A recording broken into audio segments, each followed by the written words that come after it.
मुले रंगली काव्यात सांस्कृतिक कार्यक्रम. प्रसिद्ध कवी अयूब पठाण लोहगावकर यांनी नुकतेच 74 जळगाव तालुका पैठण येथील जिल्हा परिषदेच्या शाळेत मुले रंगली काव्यात हा एक पात्री सांस्कृतिक कार्यक्रम सादर करून विद्यार्थ्यांमध्ये प्रबोधन व जनजागृती केली.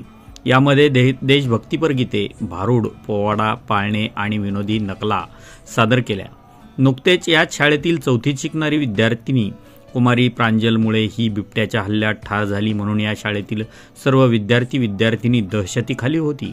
अयूब पठाण यांनी सांस्कृतिक कार्यक्रमाच्या माध्यमातून सर्व मुलामुलीतील ताणतणाव व भीतीचे वातावरण दूर केले. या प्रसंगी कार्यक्रमाचे अध्यक्ष पैठण कृषी उत्पन्न बाजार समितीचे उपसभापती राम पाटील एरंडे हे होते. तसेच ॲडव्होकेट सचिन राम पाटील एरंडे यांच्या वाढदिवसानिमित्त सर्व विद्यार्थ्यांना शालेय साहित्य वाटून पोहे खाऊ घातले.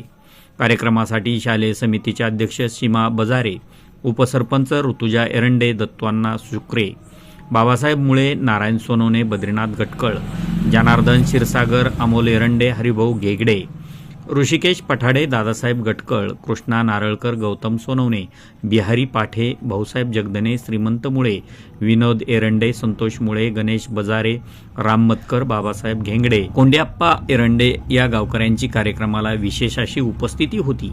कार्यक्रम यशस्वी करण्यास शिक्षक महादेव काटे, संदीप गटकळ, मांगीलाल खरात तसेच शिक्षिका कविता दैफळे, सोनाली एरंडे यांनी विशेष असे परिश्रम घेतले. शेवटी बिबट्याच्या हल्ल्यात ठार झालेली विद्यार्थिनी कुमारी प्रांजल मुळे हिला श्रद्धांजली वाहून कार्यक्रमाची सांगता झाली. बीजे स्टार न्यूजसाठी वृत्तनिवेदक विजय शिवगजे, ब्युरो रिपोर्ट, पैठण, छत्रपती संभाजीनगर.